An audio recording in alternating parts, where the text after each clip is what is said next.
Assalamualaikum warahmatullahi wabarakatuh. Sobat RH sekalian, jumpa lagi kita di channel yang keren ini, Keren Cadas.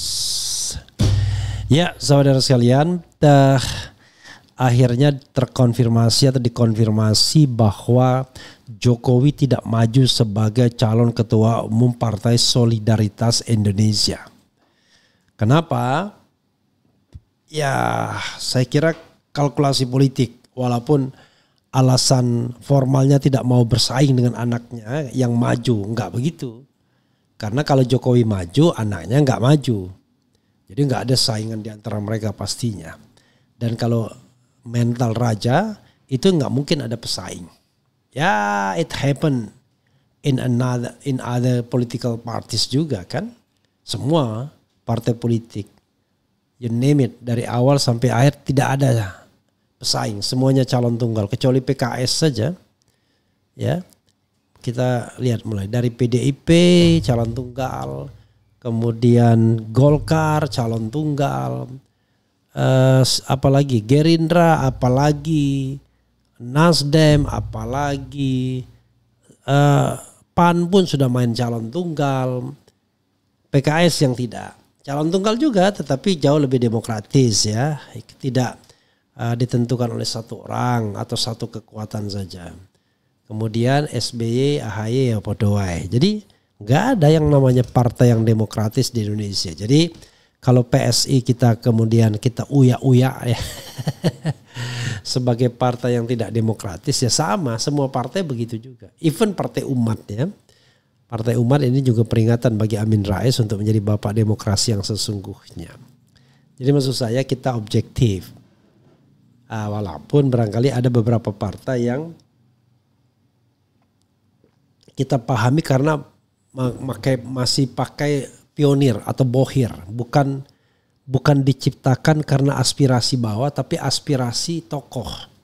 Nah kalau yang diciptakan aspirasi tokoh ya memang tokoh itu yang akan memimpin baik langsung maupun tidak langsung. Gitu ya. Jadi sepertinya tapi PSI enggak begitu. PSI diciptakan oleh Jeffrey Giovanni yang cari duitnya kelihatannya begitu.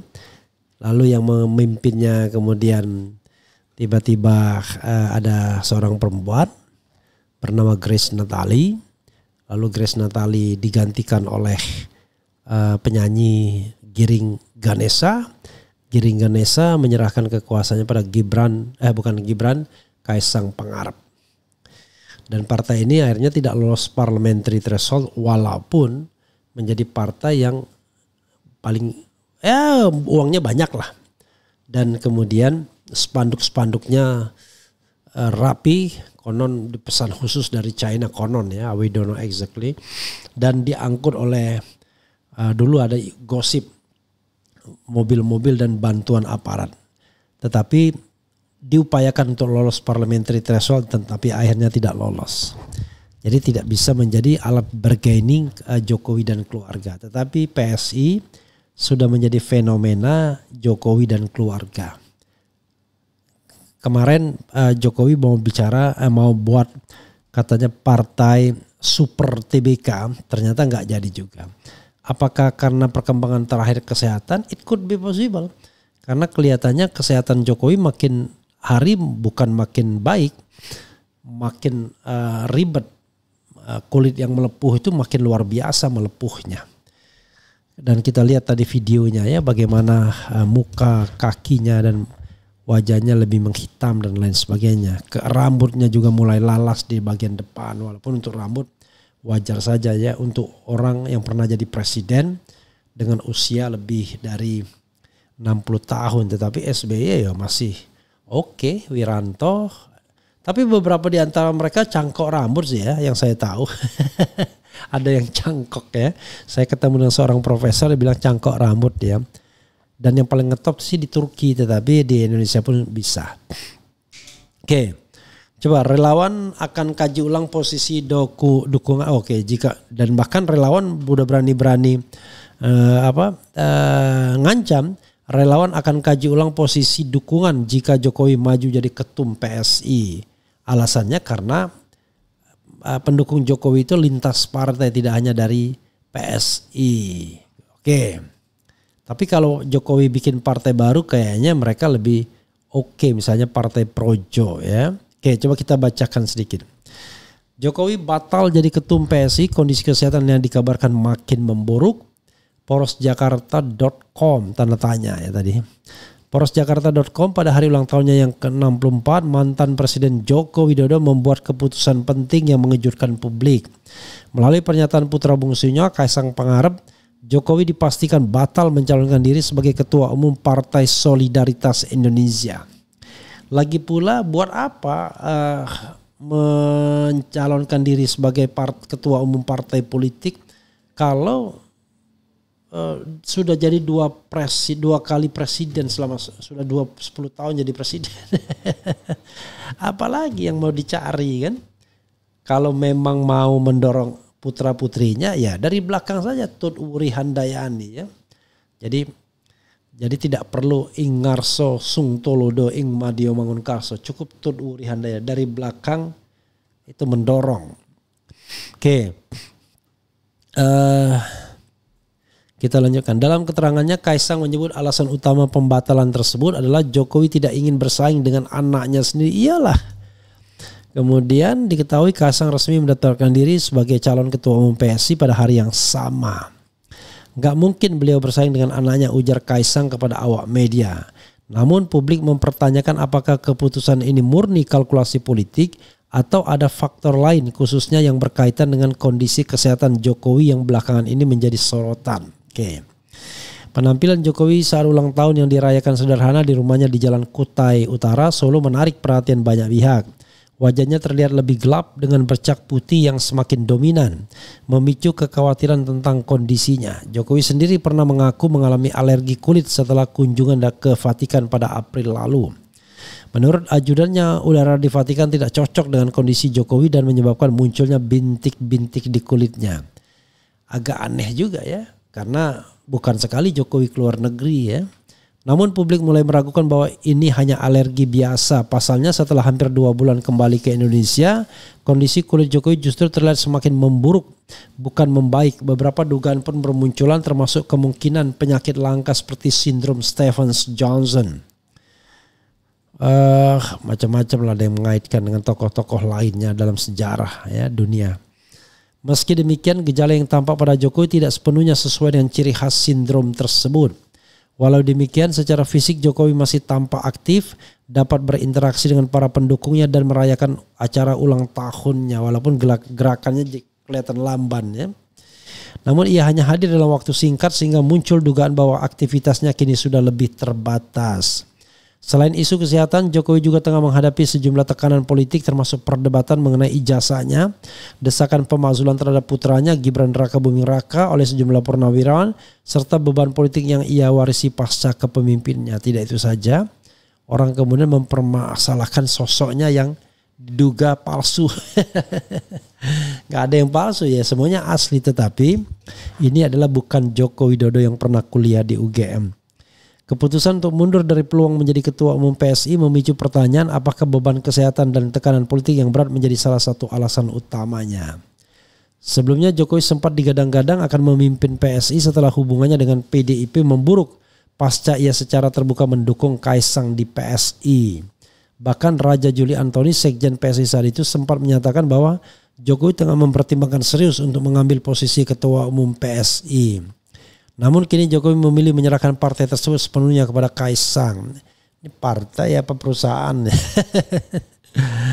Hal ini menimbulkan pertanyaan baru mengingat PSI meski didukung penuh oleh Jokowi dan Kaisang pada pemilu 2024 tetap gagal lolos ke parlemen. Apalagi besok-besok maksudnya ya. Ya tapi kita tidak tahu kan. Kemudian dengan Jokowi memutuskan untuk tidak menjadi ketua umum, masa depan PSI akan sepenuhnya berada di tangan Kaisang. Namun banyak yang meragukan apakah Kaisang mampu membawa PSI melewati ambang batas parlemen pada pemilu 2029. Mengingat pengaruh Jokowi diprediksi akan berkurang signifikan setelah tidak lagi berada dalam kekuasaan. kecuali diyakini oleh indikator politik. Kelihatannya indikator politik intens ya kepada Jokowi. Sementara itu relawan Projo yang sebelumnya juga sempat dikabarkan akan menjadi partai politik pendukung Jokowi, kini menghadapi berbagai hambatan termasuk kasus yang menimpa Ketua Umum Projo, Budi Ari, yang namanya terseret dalam isu mafia situs judi online. Secara politik Jokowi kini berada dalam posisi tanpa partai. Setelah didepak dari PDIP dan batal bergabung dengan Golkar maupun PSI, peluang Jokowi untuk tetap cawe-cawe dalam pemerintahan melalui kekuatan partai semakin menipis. Keren sekali Jokowi ini ya. Inilah presiden paling keren.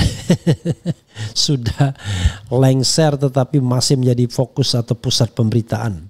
Pengamat menilai tanpa partai yang kuat, Jokowi akan kesulitan mempertahankan pengaruhnya di panggung politik nasional. Selain itu, jika benar Jokowi menghindari jabatan strategis karena alasan kesehatan, maka fokus mantan presiden itu ke depan mungkin akan lebih banyak diarahkan pada pemulihan diri ketimbang kembali terjun aktif ke arena politik.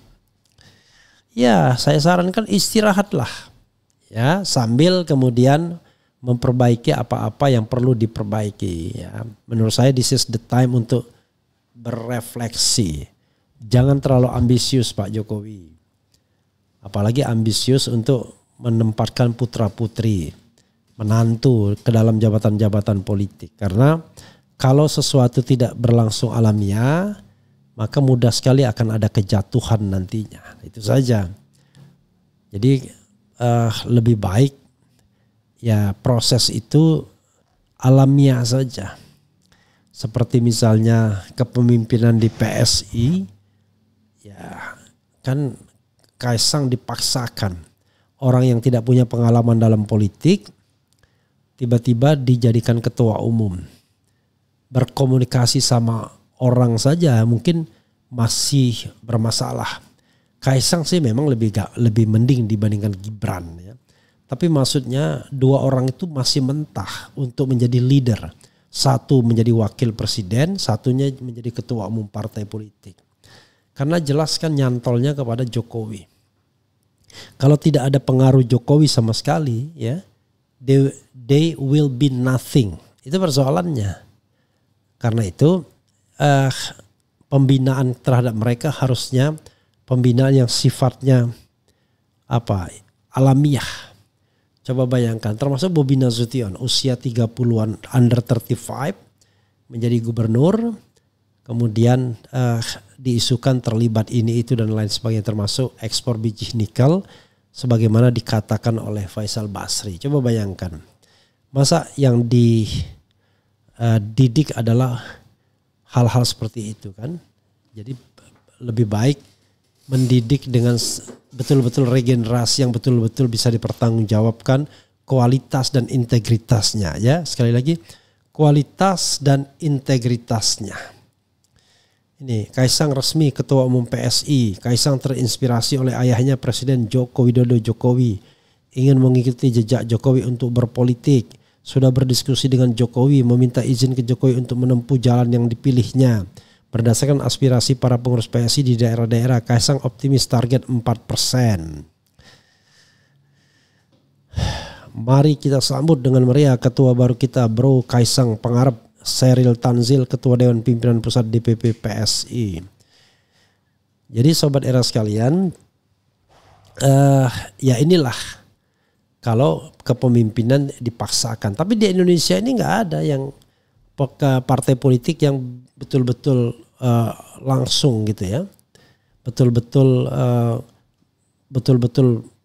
mendidik kadernya itu secara alamiah dan kemudian menjadi ketua umum partai politik. Ya barangkali Zulkifli Hasan bolehlah, tapi setelah jadi ketua umum pengen jadi raja juga.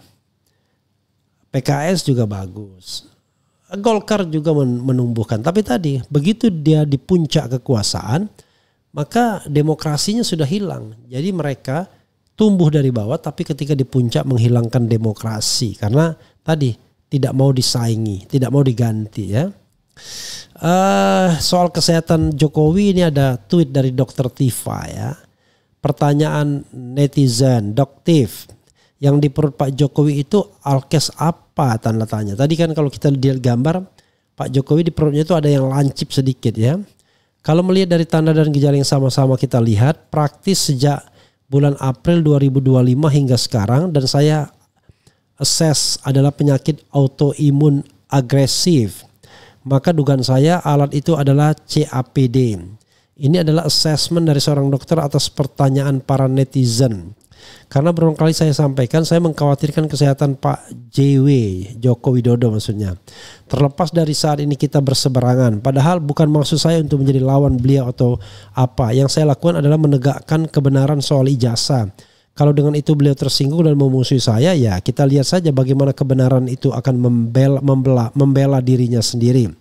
Kembali kalau soal penyakit autoimun agresif yang perjalanan penyakitnya kurang dari 6 bulan menuju terminal stage dengan segala perubahan kulit yang agresif, gatal luar biasa, sarkopenia atau otor mengecil dengan cepat menimbulkan kelemahan dan kehilangan berat badan, otot ya, kerusakan organ-organ agresif terutama ginjal dan sistem imun antara lain lupus, nephritis grade 4-5, rapid progressive glomerulonephritis era PGN, scleroderma renal crisis yang bisa merusak ginjal dalam hitungan minggu hingga bulan. Sebagai dokter dan sesama manusia, saya khawatir terhadap kesehatan beliau.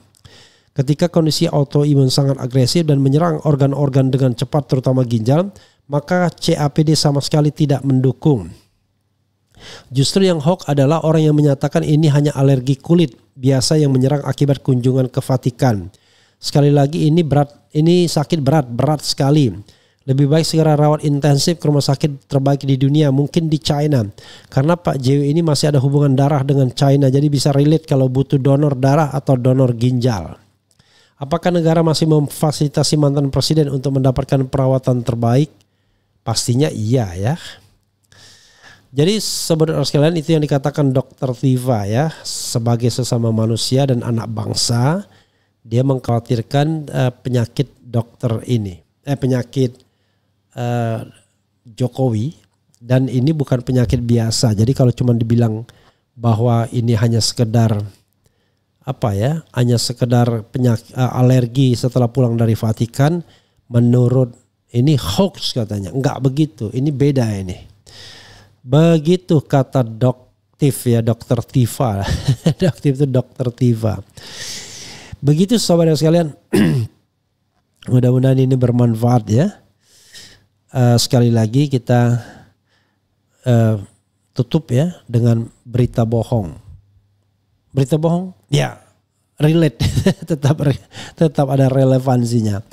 Wassalamualaikum warahmatullahi wabarakatuh.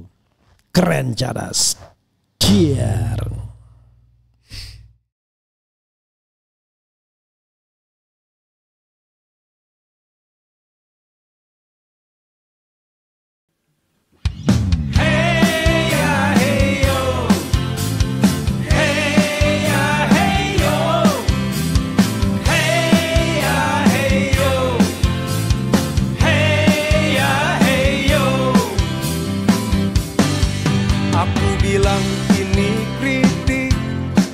Kau bilang berita bohong, aku bilang ini kritik. Ujaran kebencian kau tuduhkan, aku bilang ini kritik. Kau katakan penghinaan, semua serba salah. Aku harus bagaimana? Aku bilang ini kritik, kau bilang berita bohong. Aku bilang ini kritik. Ujaran kebencian kau tuduhkan, aku bilang ini kritik. Kau katakan penghinaan, semua serba salah. Aku harus bagaimana? Negeri ini dimerdekakan, bukan untuk memenjarakan. Beda pendapat kok dipidanakan, bagaimana rakyat dicerdaskan? Aku bilang ini kritik,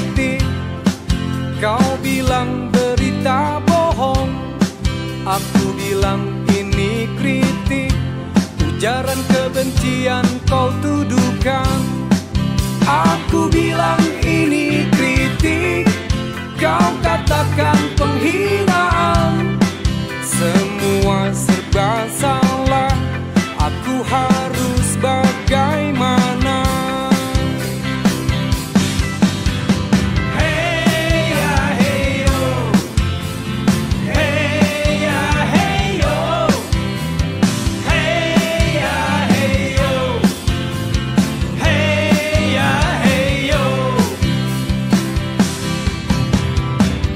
Negeri ini dimerdekakan bukan untuk memenjarakan. Beda pendapat kok dipidanakan. Bagaimana rakyat dicerdaskan? Aku bilang ini kritik, kau bilang berita bohong. Aku bilang ini kritik, ujaran kebencian kau tuduhkan.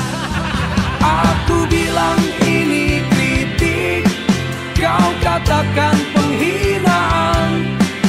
Semua serba salah, aku harus bagaimana? Semua serba salah, aku harus bagaimana? Semua serba salah, aku harus bagaimana?